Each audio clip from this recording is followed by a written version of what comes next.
Bonjour à tout le monde et puis bienvenue pour ce webinaire Innova qui est consacré aux nouvelles technologies et en particulier aux drones, au GPS et aux caméras de surveillance. Alors, pour en parler avec nous, Rémi Lecomte, donc de la maison régionale de l'élevage Provence-Alpes-Côte d'Azur. Salut Rémi. Bonjour. Et puis Adrien, donc de l'Institut de l'élevage. Salut Adrien. Bonjour à tous. Alors, comme à l'accoutumée, donc ce webinaire est enregistré et nous vous enverrons donc le lien du replay dans la semaine. Et comme à l'accoutumée également, nous attendons vos questions, donc soit sur le chat, soit en levant la main. Et je relayerai les questions donc aux deux animateurs. Alors, on commence avec toi, Adrien.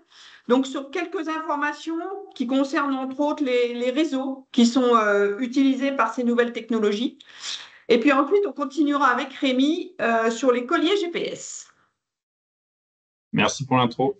Donc, avant de vous parler de toutes ces technos, l'idée c'était de partager un peu de vocabulaire qu'on ait les mêmes bases. On va parler de drone aujourd'hui. Donc, qu'est-ce que ça veut dire un drone? En fait, c'est tout appareil qui vole sans pilote à bord. Là-dessus, donc on y reviendra un peu. Ça, c'était assez facile. Et on va parler GPS ensuite pour vous décrire ce qu'est un GPS. Donc, c'est un système de positionnement par satellite. C'est un abus de langage. GPS, en fait, c'est la marque américaine. Mais vu que c'était les premiers, tout le monde appelle la techno GPS, mais il y en a tout un tas, le russe, le européen ou l'indien.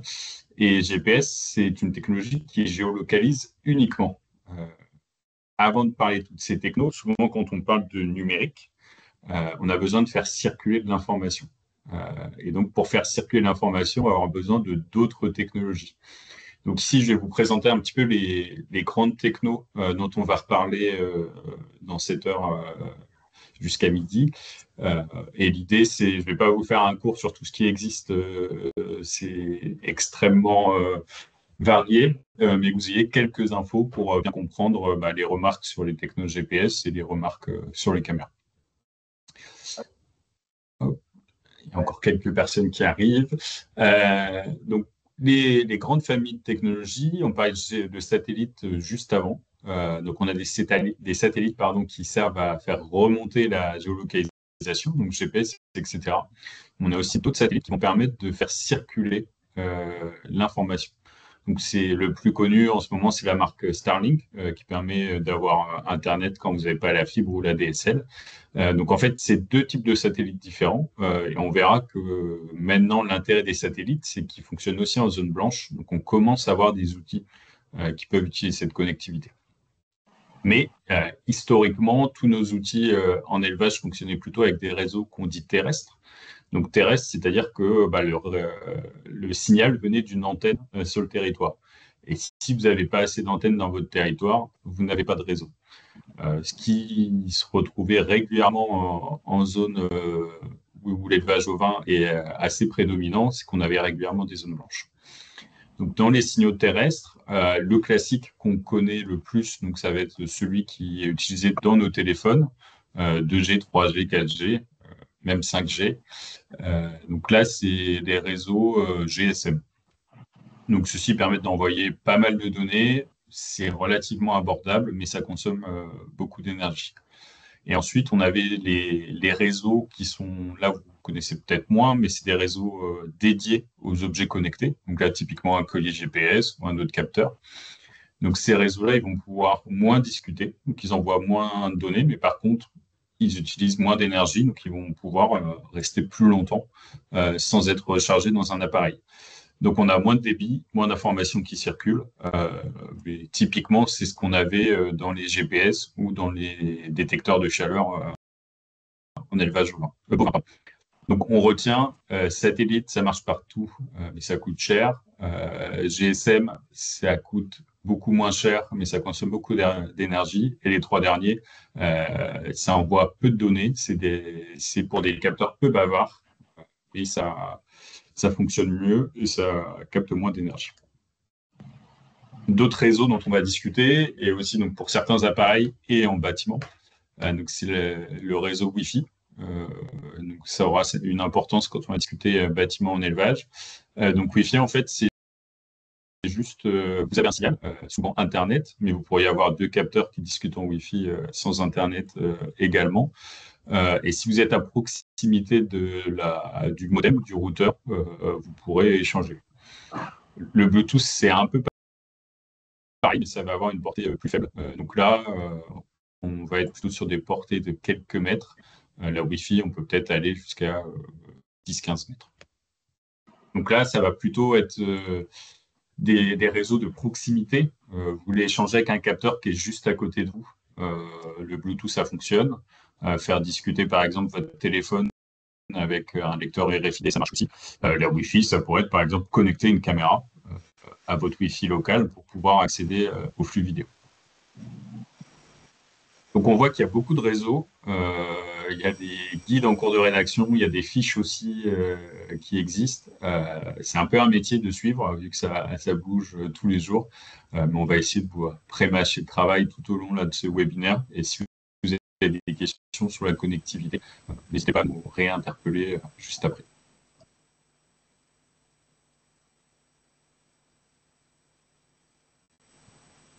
Ok, donc Rémi, je reprends la main pour vous parler des colliers GPS. Donc nous, en région Provence-Alpes-Côte d'Azur, on a eu l'opportunité d'essayer plusieurs types de GPS, à savoir que les éleveurs en utilisaient déjà certains, mais connaissaient certains problèmes, notamment dus au réseau. Et dans le cadre d'un projet, on a pu en essayer plusieurs. Donc, l'utilité du GPS, c'est déjà la surveillance du troupeau à distance. C'est très utile en zone pastorale, mais pas seulement. Donc, ça permet de localiser ces animaux et de vérifier que tout le monde est où il doit être à distance. Ça permet de retrouver des animaux disparus, ce qui peut être intéressant, notamment en cas d'attaque de loup ou ce genre de choses, parce que voilà, on espère qu'il y a un GPS dans le lot qui s'est échappé. Ça permet a posteriori de faire de la gestion de pâturage. On peut avoir des cartes de chaleur, ce genre de choses en fonction des lieux plus ou moins occupés par le troupeau. Ça permet aussi d'équiper les chiens de protection et éventuellement d'avoir un suivi de ces chiens de protection et de leur travail avec leur fonctionnement en meute. Donc, dans les colliers GPS, quand on est éleveur ou conseiller, ce qu'il faut faire très attention, c'est à la qualité du réseau sur la zone de pâturage. Voilà, donc il y a des marques différentes, on verra après. Il y a des qui utilisent des réseaux différents et l'éleveur doit être capable d'évaluer ça. C'est pas forcément facile. Il existe des cartes sur Internet où on peut voir la qualité du réseau. Après, c'est des fois avec le relief, tout ça, c'est sur le terrain, ça se passe un peu moins bien que sur la carte. Et bon, il y a certaines marques qui prêtent leur GPS 1 ou 2 mois à l'essai pour pouvoir valider que ça marche bien chez les éleveurs et c'est une solution importante. Deuxième point important, c'est l'autonomie de la batterie.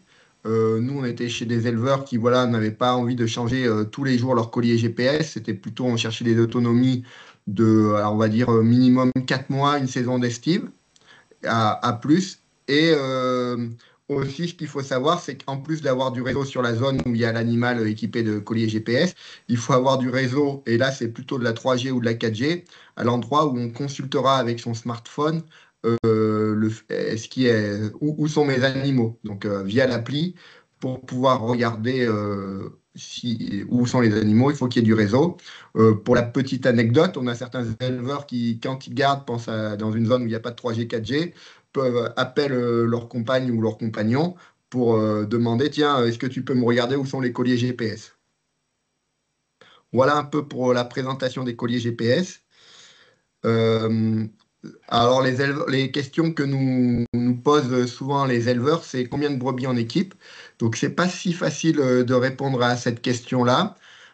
Ça dépend bien sûr du milieu dans lequel seront les animaux. Plus le milieu est dégagé, plus on voit les animaux, moins c'est important. Enfin, on peut se permettre d'avoir moins de GPS. Ça dépend aussi pas mal du comportement du troupeau. Est-ce qu'il est très grégaire? Est-ce qu'il a tendance à se disperser? Et ça dépend aussi de ses moyens, quoi. Plus on multiplie les colliers GPS, plus c'est cher. Donc souvent, les éleveurs ils commencent par 1, 2 ou 3 colliers pour s'équiper jusqu'à plusieurs dizaines par chez nous. Bon, la préconisation de base, c'est au moins un par lot. Voilà. Et on a tendance à dire que bon, la préconisation, ce serait 1 pour 50 ou 100 brebis, un, un peu comme nous, ils utiliseraient les sonnailles ou les cloches, quoi. C'est un peu Et après, la question qui vient après, c'est quels animaux équiper. Donc là, l'IDEL avait fait un projet qui s'appelait Clochette, où ils ont pas mal travaillé cette question, et ils ont vu des différents comportements de brebis au sein du troupeau. Et donc, on a conclu qu'il fallait équiper les animaux leaders. Donc, à partir, vous verrez si vous allez sur le site Clochette, il y a quelques petites vidéos qui expliquent comment détecter ces animaux. Donc, un animal leader, c'est celui qui initie le déplacement du troupeau. Donc, mettons, quand elle chôme et que vous les voyez repartir, il faut identifier cela, et c'est souvent les animaux leaders. Et les animaux explorateurs, donc là, c'est quand vous ouvrez un nouveau parc, voir qui c'est qui se déplace en premier. Donc ça, c'est plutôt les animaux à équiper, c'est surtout ceux qui vont souvent faire que le troupeau se coupe ou ce genre de choses. Il faut plutôt pas équiper les animaux familiers, ça serait pratique parce qu'on les a souvent sous la main, mais eux, ils sont pas très représentatifs du comportement du troupeau. Donc voilà, n'hésitez pas à aller voir ce site Clochette, il y a des petites vidéos qui expliquent bien, avec des petits dessins, quels animaux équiper. Voilà, là, je vais vous. Donc là, c'est les 5 marques de GPS qu'on a pu essayer dans le cadre du projet PACAPIT. Je ne vais pas forcément toutes vous les présenter en détail. Vous pourrez retrouver le tableau, notamment, enfin, on a fait une fiche qui détaille un peu plus ça. Mais je voudrais attirer votre attention sur quelques points. Donc, vous voyez sur la première ligne, en fait, on a quand même on a essayé des réseaux avec des GPS, avec des réseaux terrestres, comme disait Adrien, et d'autres avec des réseaux satellitaires. Donc le satellitaire, c'était bien parce qu'on n'a pas de problème de connectivité, de terrain. Par contre, vous voyez que le prix, c'est nettement plus cher. En termes d'équipement, le collier GPS en lui-même, et en termes d'abonnement, parce que toutes ces solutions marchent avec un abonnement annuel. J'attire aussi votre attention sur le fait que, voilà, quand on est éleveur, il y a des applications qui sont plus ou moins faciles à prendre en main. Et il y a aussi un autre point important, c'est l'autonomie. Voilà, donc vous avez un peu tous ces renseignements. Un autre truc qu'on a marqué, c'est la notion de start-up. Ça, c'est peut-être sur la pérennité de l'objet. On a une marque, on va dire, Digitanimal, qui est un peu leader dans le marché et qui, enfin, en tout cas chez nous, qui est très implantée. Et les autres, c'est plutôt des startups. Et on a eu quelques déboires avec, précédemment avec des startups qui existent. Et puis 5 ans après, elles n'existent plus. Et du coup, l'éleveur qui a acquis ses GPS, bah, il se retrouve un peu le bec dans l'eau, quoi. Donc, voilà, c'est peut-être un défaut. Je vous ai mis quelques photos de ces colliers GPS. Donc, en haut à gauche, vous avez le collier de la marque Digitanimal, marque espagnole, qui marche bon, qui est le leader et qui marche bien. Moi, j'ai tendance à dire aux éleveurs, si ça marche chez eux, peut-être pas aller chercher beaucoup plus loin. Après, vous avez les colliers de la marque Alpeco, qui est une marque franco-suisse en plein développement, qui sont assez qualitatifs, bien finis et qui marchent avec le réseau Naro IoT. On a la solution Nix Connexion, qui est un nouvel opérateur qui est basé en PACA, qui équipait pas mal la faune sauvage. Et eux, ce qu'ils ont de très intéressant, c'est que leur connectivité, c'est un multi-réseau terrestre. Donc, finalement, ça réduit pas mal les zones blanches, mais on avait encore beaucoup de problèmes de batterie avec eux. Enfin, c'était encore à l'étude un peu. Et en bas, vous avez les deux GPS satellitaires. Donc, un premier satellitaire, là, Agiltech, une marque française de Marseille, qui était plutôt équipé, on va dire, des bateaux, des gens qui partent faire des transatlantiques. Bon, solution très intéressante. C'est très gros, on va dire, mais c'est pas très lourd. Bon, ça fait 2 ans qu'on l'utilise, très robuste. Il est utilisé aussi dans les Pyrénées-Orientales. Ça marche très bien, super batterie. Voilà, le seul inconvénient, c'est le prix et l'encombrement. Et après, on a essayé, vous voyez peut-être sur la Sonaille, un tout petit GPS d'une marque pyrénéenne. Alors lui, il avait l'avantage, donc c'est satellitaire, ça passe partout. Le petit collier GPS était équipé d'un panneau solaire, ce qui nous a donné une super satisfaction tout l'été. Et dès que, alors, soit il a fait un peu plus mauvais temps, soit il a fait, les troupeaux étaient un peu plus en sous-bois, et ben là, on a eu quand même des problèmes où le panneau n'arrivait pas à se recharger. C'est-à-dire qu'il émettait des points la nuit, du coup, ça le faisait qu'il se déchargeait, et la durée d'ensoleillement n'était pas assez importante en journée pour qu'il se recharge assez. Bon, il travaille sur une nouvelle batterie aussi, donc solution intéressante. Et dernier point sur les GPS, objet qui est utilisé par certains éleveurs de PACA aussi. Bon, c'est un usage un peu détourné de petits boîtiers pour suivre ces objets volés. C'est des usages, on va dire, c'est des boîtiers qui servaient beaucoup pour équiper les motos, les voitures. Mais bon, on a quelques éleveurs qui équipent soit leur matériel agricole type tracteur, remorque, soit leur poste de clôture pour retrouver son objet volé. Alors attention, ça évite pas de penser aux solutions de dissuasion. Une fois qu'on sait où est son objet volé, il faut aller le rechercher, ce qui n'est pas forcément évident.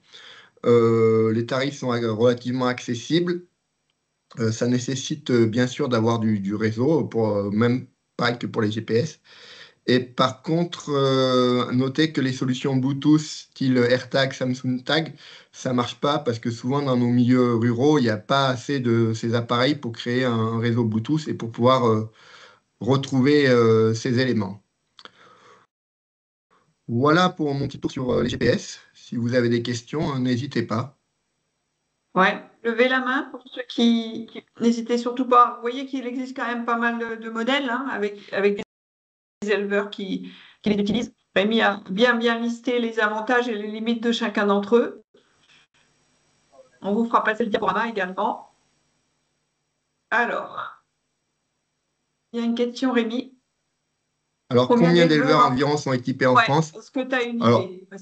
nous, même en PACA, on n'a pas du tout d'idée. En tout cas, c'est une solution. Nous, plus les éleveurs pastoraux, plus ils s'équipent. Et on commence à avoir quand même pas mal d'éleveurs qui en ont au moins un. Bon, je dirais que pour l'instant, en PACA, c'est plutôt de l'ordre de 25% des éleveurs qui sont équipés. Mais c'est une technologie du fait de cet opérateur, on va dire, qui est assez fiable et offensif commercialement. Il se développe pas mal. Oui, l'Institut d'élevage a fait une enquête en 2023, donc c'est sur tout au vin viande. On avait plusieurs centaines de répondants et on avait 6,5% d'équipés et 23,3% qui réfléchissaient à s'équiper dans les prochains mois, quoi. Ouais, Donc ça, ça, je pense que ça évolue pas mal chaque année. et Nous, je pense tous que les c'est éleveurs qui ont essayé, en fait, ils retombent pas en arrière, quoi. C'est une technologie fiable et qui marche bien pour les éleveurs. On peut faire juste la petite remarque, c'est que dans cette utilisation-là, c'est vrai que je ne l'ai pas dit, ça ne permet pas de faire des clôtures virtuelles.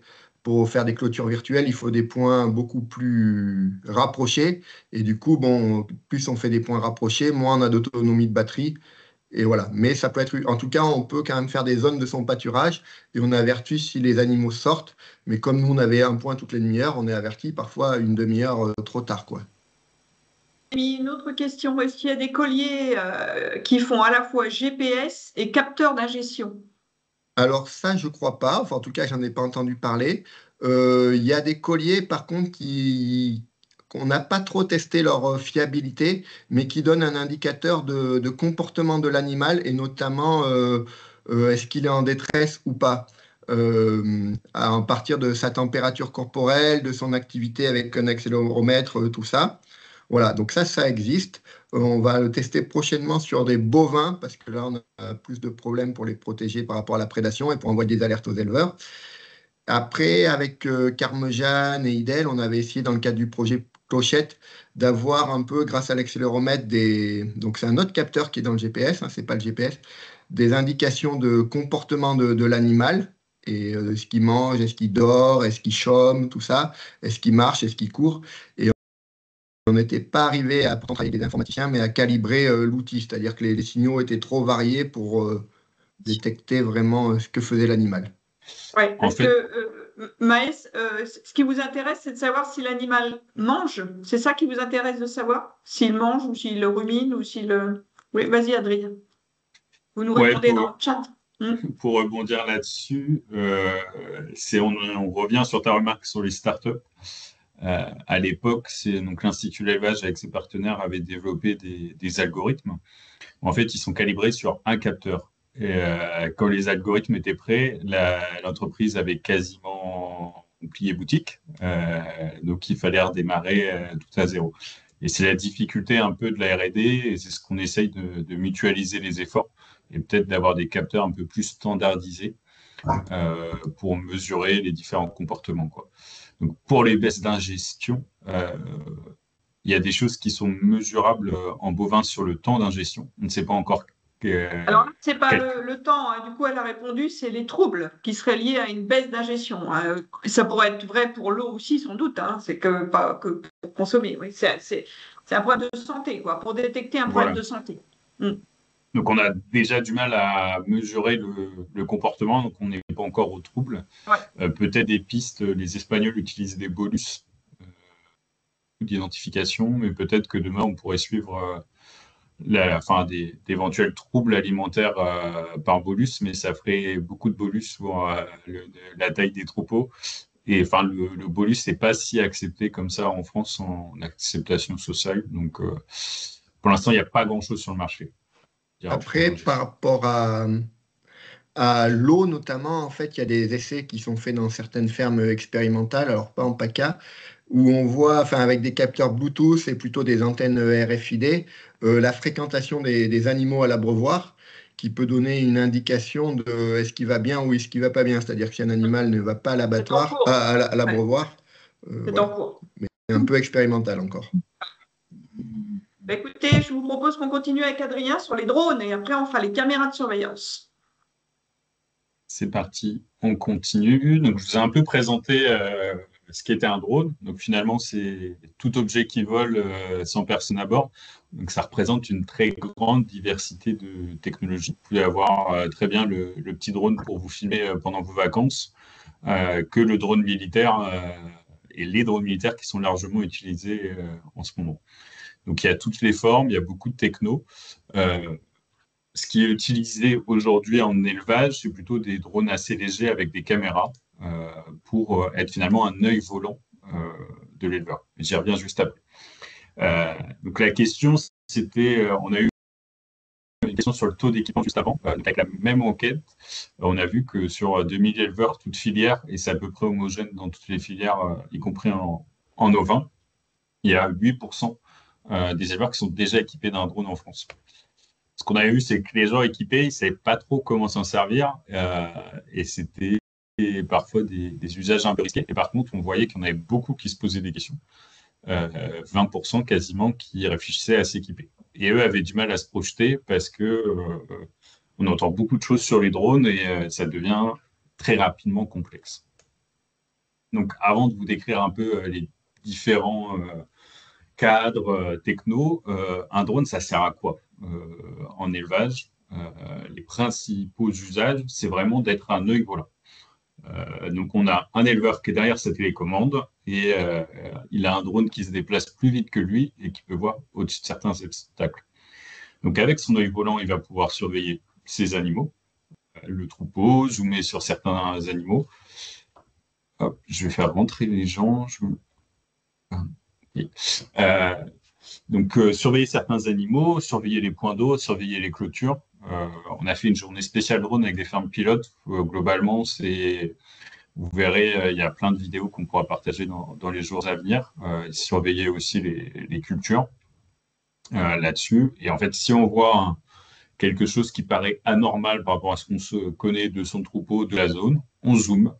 Et par exemple, là, vous voyez, on a un zoom, le drone qui est au-dessus des agneaux, là, donc la photo dans le bas à gauche. Vous devez voir mieux mon pointeur. Ici, le drone devait être à une 50aine de mètres. Vous pouvez voir qu'on peut quand même bien surveiller ces animaux. Et j'insiste sur le fait que le drone, c'est pas révolutionnaire, ça ne travaille pas tout seul, et que c'est bien l'expertise de l'éleveur derrière la télécommande qui est importante. Est-ce qu'il est facile à appréhender cet outil? Donc là, c'est pas moi qui le dis. Nous, dans le cadre d'un projet, on avait mis des drones à disposition de 2 fermes pilotes, une à Carmejeanne et une en Bourgogne. Et aujourd'hui, donc notre technicienne qui s'en sert le plus souvent, elle forme les nouveaux salariés et apprentis en 2 vols. Donc, c'est vraiment une techno qui est facile à piloter. C'est bien moins compliqué qu'un tracteur. Donc, c'est accessible. Par contre, là où il y a beaucoup de questions, c'est sur son cadre d'utilisation. La réglementation, notamment, on entend tout et rien. Est-ce qu'il faut des autorisations, des déclarations à chaque fois? Donc, pour vous dire, on a organisé une journée drone la semaine dernière. J'avais de quoi en discuter toute la journée. Donc là, en 10 minutes, je ne pourrais pas tout vous dire. Mais on a tout résumé dans un guide qui est accessible en ligne et gratuit. Donc, je vous invite vraiment à aller lire ce guide. Et là-dedans, on a résumé beaucoup de choses. Donc, décrire un peu la technologie pour savoir s'en servir, le drone, ses performances, ses capteurs, etc., comment le pilote. Et surtout, la partie qui nous intéresse le plus, je ne sais pas si je peux zoomer, mais vous... Donc ici, c'est dans le chapitre 2, ça va être toutes les contraintes et notamment réglementaires. On a pré-mâché pour vous toute la réglementation pour qu'elle soit compréhensible et accessible auprès des éleveurs. Quel type de formation il faut? Est-ce qu'il faut des certifications? Est-ce qu'on peut voler partout? Vous trouverez toutes ces réponses-là et j'aurai certainement quelques questions juste après la présentation dont je pourrais répondre. Mais vous avez tout là-dedans. Ensuite, il y a des choses sur les risques. Est-ce qu'on a des risques? Si on respecte les règles, globalement, à part le casser, et encore, si on respecte les règles, on le casse pas souvent. Et les bonnes pratiques, donc là, c'est se projeter comment on vole au-dessus de certains animaux, comment on l'implémente dans la ferme la première fois, etc. Donc, normalement, on a eu des retours assez positifs. Donc, c'est vraiment à disposition. Allez sur Internet, vous tapez guide drone élevage, vous allez tomber dessus direct et vous devriez avoir la réponse à toutes vos questions. Un peu comme Rémi juste avant, des drones, il y en a quand même pas mal sur le marché. Comment on choisit le modèle qui sera adapté? À la différence des GPS, globalement, il y a une marque dans le drone qui a 90% du marché. Donc, c'est DJI en français. Et donc, c'est l'extrême leader. La difficulté, c'est qu'ils sortent une dizaine de drones par an. Donc, c'est assez dur de s'y retrouver là-dessus. Donc, pour ça, toujours dans ce même guide, on a fait un comparatif. Il date de 2023, du coup, mars 2024, le comparatif. Je l'ai mis à jour la semaine dernière et nos conclusions en termes d'équipement, il y a des nouveaux, mais nos conclusions restent les mêmes. En gros, il y a 3 grands types de drones. Des drones qui tiennent dans la paume d'une main et qui coûteront moins de 800 €, mais ils ne zooment pas ici. Vous allez avoir des drones plus milieu de gamme qui vont commencer à pouvoir zoomer x8, 9 ici et qui sont assez légers. Donc là, vous allez être autour de 1300 € hors taxe. Et vous avez du plus haut de gamme ici. Donc là, vous allez pouvoir zoomer x28, x56 par exemple, voire même ajouter une caméra thermique là-dessus. Aujourd'hui, la caméra thermique, ça se paye. On est plutôt autour de 5000 € hors taxe. À usage unique d'un éleveur, on aurait du mal à le conseiller, notamment parce que la caméra thermique, ça marche que quand il y a des grandes différences de température entre, par exemple, l'animal qu'on veut retrouver et le paysage. Comptez 5 à 10 degrés. Par exemple, en zone PACA, arrivé fin du printemps, les cailloux seront plus chauds que les moutons. Donc, on les distinguera peu. Par contre, à début de printemps, hiver, automne, ça marche un peu mieux. Donc aujourd'hui, peut-être sur des usages collectifs, mais par exemple en Bourgogne, dès qu'il y a un veau perdu dans tout le canton, ils connaissent le numéro de notre technicienne de troupeau et ils l'appellent pour retrouver les veaux. Donc il y a un peu un usage collectif et un peu la solidarité agricole qui se met en place pour imaginer des usages peut-être en CUMA sur la caméra thermique. Mais par contre, pour un usage vraiment, le drone pour l'éleveur est un peu spontané ou régulier. Là, on va aller sur des caméras non thermiques. Et selon le budget de l'éleveur, s'il pense pouvoir l'utiliser en routine et pouvoir l'amortir assez rapidement, le meilleur compromis, c'est le Mavic 3 Pro. Donc, comptez un peu moins de 2300 € hors taxe pour un zoom x28. Et s'il a un budget un peu plus serré, le R3, 1300 € avec un petit zoom. Les prix, à chaque fois, il y a plusieurs batteries, une radiocommande. Donc, ce qui permet d'utiliser la techno pendant plusieurs années. Ce qu'il faut retenir avant de prendre les questions, et j'en ai vu une passer, c'est oui, le drone est utilisable par la plupart des éleveurs et dans un certain nombre de fermes. Mais c'est pas magique et c'est pas comme dans les premiers usages où on envoie le drone à plusieurs kilomètres s'éloigner pour voir les animaux qui sont vraiment très loin, éviter de prendre la voiture. Donc là, le drone va s'éloigner de quelques centaines de mètres et après, on fera travailler son zoom. L'utilité du drone, il dépendra de votre système. Il n'a un intérêt que s'il n'y a pas d'intervention humaine. Notamment, vous allez au circo, les animaux sont vus 2 fois par jour. Donc le matin, vous pouvez aller les voir en voiture et l'après-midi, vous allez les voir en drone. Vous allez gagner beaucoup de temps. En Bourgogne, par exemple, s'ils font une journée sur 2, il y a d'autres systèmes en PACA. Si vous avez les croquettes à déposer sur place pour les chiens de protection, une fois que vous êtes au milieu du troupeau, faire décoller le drone a beaucoup moins d'intérêt. Donc c'est cette question qu'il faut se poser, c'est est-ce qu'il y a des visites où j'ai pas d'intervention sur place, dont je pourrais, je sais pas, le terme n'est pas délégué, mais où je pourrais utiliser le drone pour me faciliter l'observation. Par contre, le cadre, il est un peu complexe quand même. Donc, le plus simple, c'est d'investir un peu de temps pour lire le guide, se former, mais c'est totalement accessible par les éleveurs. On a une question de Laurie au niveau réglementaire, justement, Adrien. Elle demande si, dès qu'on prévoit un vol, est-ce qu'il faut faire une déclaration, première chose. Et puis, sa question, ça concerne surtout les aéroports, en fait. Et elle demande à quelle distance des aéroports est-ce qu'on peut faire voler un drone? Donc, pour ça, en fait, vous verrez dans notre guide, on met le lien vers une carte simplifiée de toutes les restrictions. Et donc, vous avez des zones rouges, oranges. Là-dessus. Attention, il y a peut-être des gens du Massif central. Le Massif central est couvert par une énorme zone rouge. Il y a un petit encart en particulier. En fait, il y a des zones militaires, mais qui sont activées peu de jours dans l'année. Donc, on peut quand même y voler, mais il faut y passer un peu plus de temps à comprendre pourquoi. Donc, dans le cadre qu'on prévoit, il n'y a pas besoin de déclaration. Il y a des exceptions.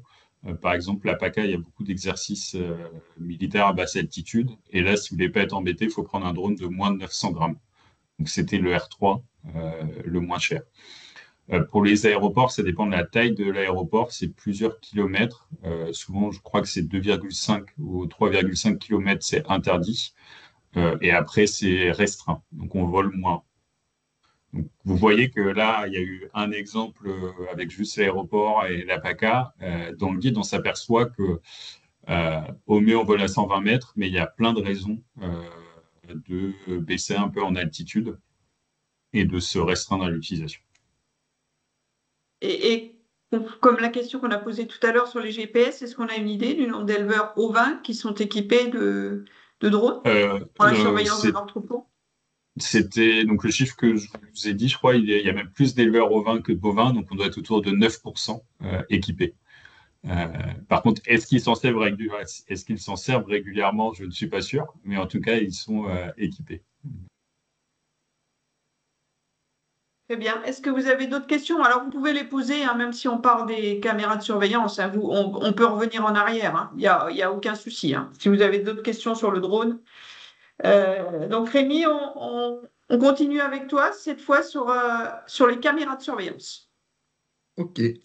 Alors, même principe que pour le projet PACAPIT, mais on a fait moins d'essais de marques différentes parce que ça, c'était plus, on n'en avait pas trop en PACA et du coup, c'était plutôt de valider le principe que ça marchait ou pas. Mais du coup, on a fait essayer des caméras des caméras de surveillance dans des bergeries à des éleveurs de PACA. Ouais, Rémi, tu n'as pas encore repris le contrôle. Ah, ok, pardon. Donc voilà, là on est sur la bonne diapo. Donc les caméras de surveillance, nous, elles étaient essentiellement, enfin la demande des éleveurs, c'était pour les surveiller pendant la période d'agnelage. Donc ça permet une surveillance à distance de son troupeau. Bon, l'idée, c'est pas quand c'est la pleine période d'agnelage de pas aller voir ce qui se passe, notamment la nuit, mais en début ou en fin, ça permet des fois de faire ce petit contrôle depuis la maison. Et finalement, les éleveurs qui sont équipés se retrouvent à jeter un petit coup d'œil à la bergerie, même hors période d'agnelage. Des lots d'agneaux à l'engraissement, tout ça. Donc, c'est intéressant. Du coup, bon, les atouts, c'est vraiment une réduction du temps de surveillance et surtout une meilleure surveillance. On a noté qu'il y avait quand même une très bonne vision jour et nuit de ces caméras. Alors là, pareil, eh ben, il y a deux choses à faire attention. C'est le choix de l'emplacement où on va mettre la caméra. Donc, c'est-à-dire qu'avec le matériel qu'il y a dans les travées de la bergerie, tout ça, on peut vite avoir des angles morts. Donc, à réfléchir, est-ce qu'on prend un globe central qui est rotatif et qui peut voir un peu partout, ou est-ce qu'on met des petites caméras plutôt dans les coins et avec 4 caméras reliées, on essaye de voir tout ce qui se passe. Donc ça, c'est à réfléchir. On peut aussi réfléchir à modifier un peu l'aménagement de sa bergerie, pourquoi pas en fonction de la caméra si c'est un besoin. Et là encore, l'éleveur, il devra se poser la question de la connectivité. Qu'est-ce qu'il a dans sa bergerie? Donc, soit il peut tirer un câble Internet, soit il a la Wi-Fi, soit ça passera en 4G. Mais c'est une des questions. Et donc, c'est lié il y a un abonnement lié à ces services. Sachant que là, on n'est plus sur, comme on va faire passer une vidéo, on n'est plus sur des réseaux bas débit, hein. On est plutôt 3G, 4G, voire 5G qu'il faut. Donc, niveau tarif, c'est entre 400 et 1000 euros selon les options qu'on prend, c'est-à-dire un gros bloc ou une caméra plutôt, un gros globe ou une caméra plutôt fixe, plus un abonnement avec une carte SIM si besoin. Voilà, donc là, on voit une petite photo de bergerie où l'éleveur avait mis un globe un peu au centre. Et puis, pour réduire un angle mort dans sa bergerie lié au râtelier, il avait mis une autre caméra dans un coin.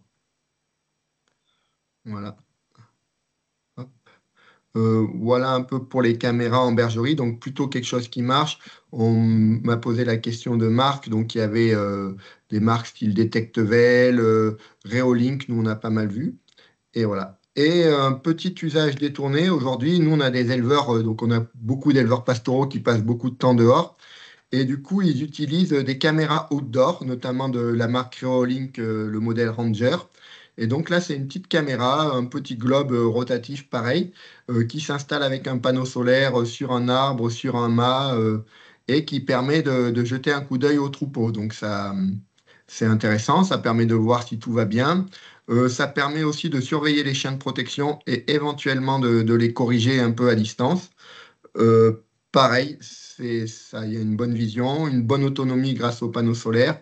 Et là, ça a pas mal. Il y a des éleveurs qui nous disent que voilà, quand ils se sont équipés de ça, ça leur permettait, mettons le matin, ils vont faire leur petit tour au troupeau comme d'habitude.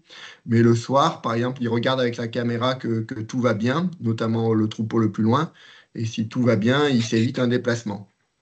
Donc là, le gros souci, bon, c'est d'avoir un pâturage avec du réseau. Et là, on parle plus de, comme dit, de petits réseaux, mais de gros réseaux 3G, 4G.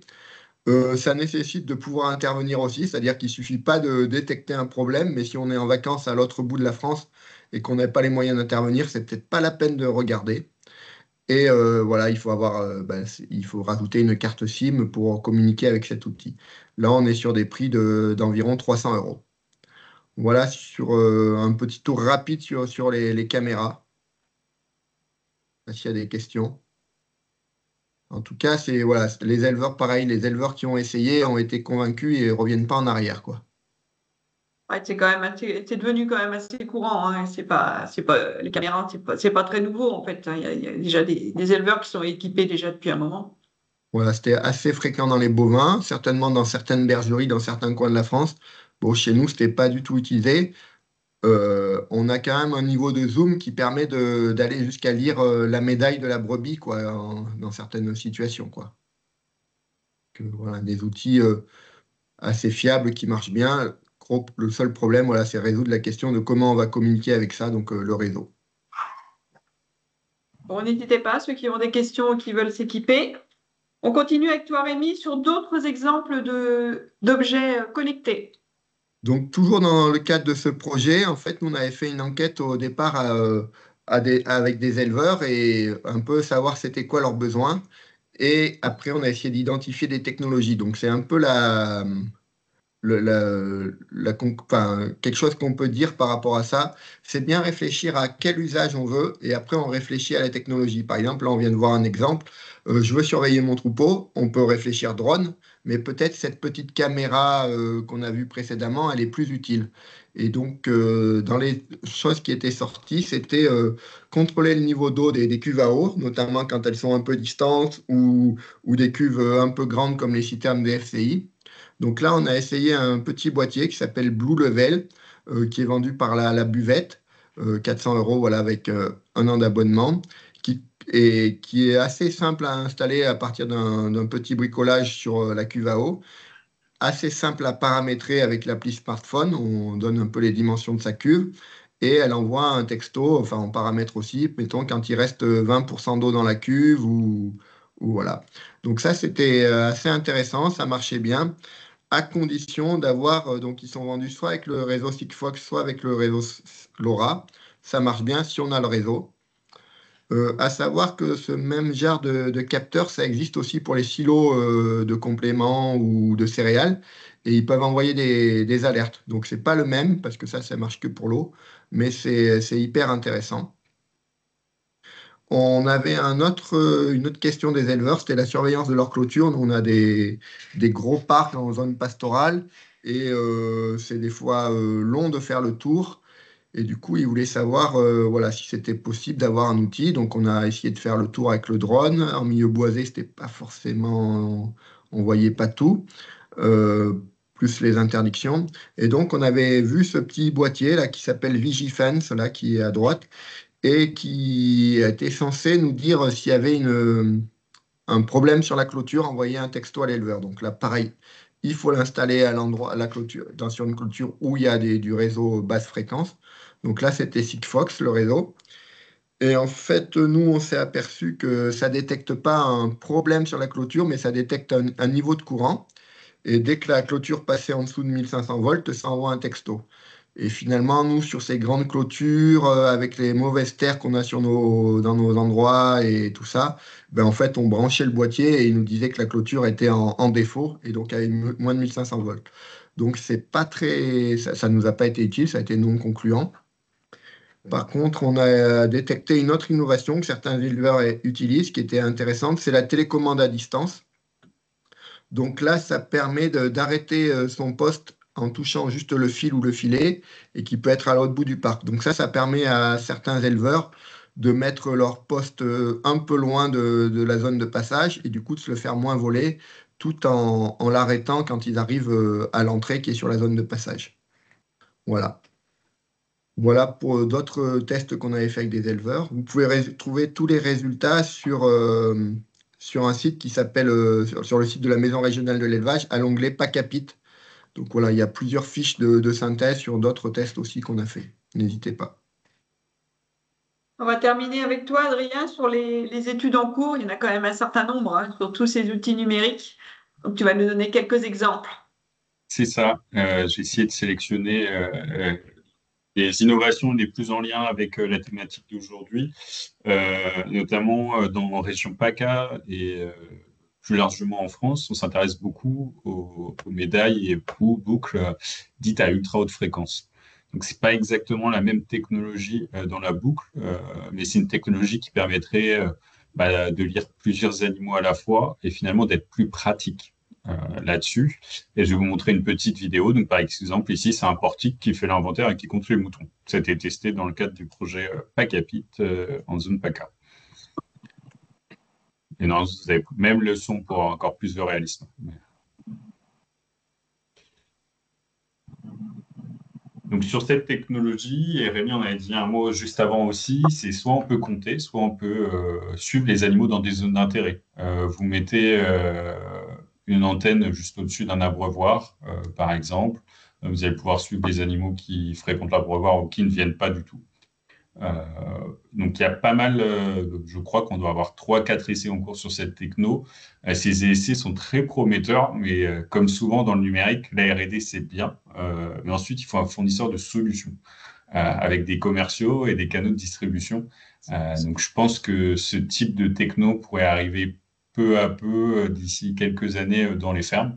Et après, il y a un aspect un peu réglementaire, c'est si c'est vraiment plus utile que la boucle électronique classique. Est-ce qu'il faut la normer aussi ou est-ce que ça peut être une alternative? On a parlé caméra et drone. Un autre gros sujet en ce moment, c'est tout ce qui est intelligence artificielle d'analyse d'images. Donc nous, on était un peu déçus de l'intérêt du drone dans des zones où, par exemple, il y a de la prédation, il y a des bergers, il y a des chiens et où finalement, c'est un œil dans le ciel qui peut s'envoler, mais qui ne fait pas gagner beaucoup de temps. Et on s'est intéressé peut-être à un usage prioritaire où l'IA pourrait aider.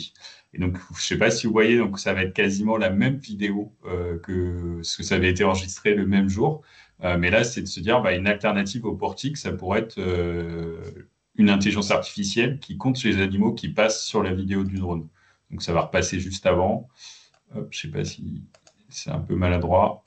Donc, l'idée, c'est ça. Vous avez une ligne, on détecte les animaux, les objets qui sont identifiés comme des moutons, et quand ils traversent la ligne noire en dessous, on les compte. Là-dessus, il n'y a rien de magique. Comment on fait? En fait, c'est on prend plein d'images et on entoure tous les moutons pour entraîner l'ordinateur à reconnaître un mouton. Donc, ça occupe beaucoup les apprentis stagiaires et même quelques collègues. Ensuite, on apprend à l'intelligence artificielle à reconnaître le mouton. Donc, une fois qu'elle s'est reconnue le mouton, il faut qu'on lui apprenne à le suivre pour pas qu'elle mélange tous les moutons séparément et on arrive à un compteur. Donc ça, c'est des choses à horizon qui pourraient peut-être arriver d'ici fin de R&D, d'ici 1 an peut-être ou 2. Et après, encore une fois, la R&D, c'est bien, mais il faut des acteurs pour distribuer et conseiller sur l'usage de ces technos. Et là, on n'a pas encore identifié d'acteurs. Si certains veulent aider à ce chantier, si jamais il y a des utilisateurs de drones dans vos entourages qui veulent nous envoyer des vidéos, ça peut nous aider. Si vous avez de la main-d'œuvre qui peut annoter des images, ça peut nous aider aussi. On parlait de caméras pour surveiller à l'intérieur des bâtiments. Et donc là, on a un autre projet, par exemple, ça va être pour détecter les agnelages, pardon. Je fais aussi du bovin, désolé. Et c'est, donc, par exemple, ici, vous avez un des bâtiments en période d'agnelage et demain, donc ça vient tout juste de commencer. Mais vous imaginez suivre un peu avec les mêmes carrés qui détectent les moutons et peut-être qu'avec un comportement, une brebis assez longuement allongée, pourrait prévenir l'éleveur de regarder sa caméra et de voir s'il doit venir. Donc ça, c'est travailler aussi avec les éleveurs pour qu'ils définissent quand est-ce que je vais être appelé, le niveau d'alerte, qu'est-ce qui est vraiment intéressant, etc. Donc, beaucoup de R&D en ce moment et on espère pouvoir faciliter la vie des éleveurs dans les prochains mois et années. Adrien, il y a une question sur le comptage avec le drone, là. Donc, tu as expliqué avec les brebis qui sont dessinées. Et du coup, Laurie demande si c'est adaptable avec d'autres espèces. Donc là, on s'entraîne particulièrement sur les petits ruminants. On avait fait des choses aussi sur les bovins, mais sur les systèmes français, en général, on arrive à les compter à la main, quoi. Donc, on prend une photo, les animaux arrêtent de bouger et on peut les compter facilement. Et là, par exemple, l'IA, on l'entraîne à la fois avec des images de chèvres et de moutons. Pour l'instant, sans faire le distinguo. En tout cas, nous, en PACA, finalement, quand on a fait une enquête sur les besoins des éleveurs, le comptage des animaux, c'est le besoin qui est apparu le plus important. On n'a pas su trouver de technologie, on va dire, qui leur facilitait bien la vie pour l'instant avec ça, des solutions commercialisables. Mais pour la petite anecdote, on a un éleveur qui n'a pas l'IA, mais qui s'amuse à prendre une photo d'en haut dans son troupeau et qui après, sur sa tablette ou sur son ordinateur, fait des petits points et recompte les animaux. Pour lui, ça lui est plus pratique de mettre en place un parc de contention sur son estive, quoi. Merci. Écoutez, vous avez les adresses mail des deux spécialistes que vous avez en direct, Adrien et Rémi. N'hésitez pas si vous avez des questions, ils vous répondront avec plaisir. Le prochain webinaire Innova aura lieu le 20 mai. Il sera sur le thème des chiens de protection. Voilà, écoutez, on vous remercie tous et puis on vous dit à très bientôt. Au revoir. Merci, au revoir. Au revoir. Au revoir. Au revoir tout le monde. Au revoir.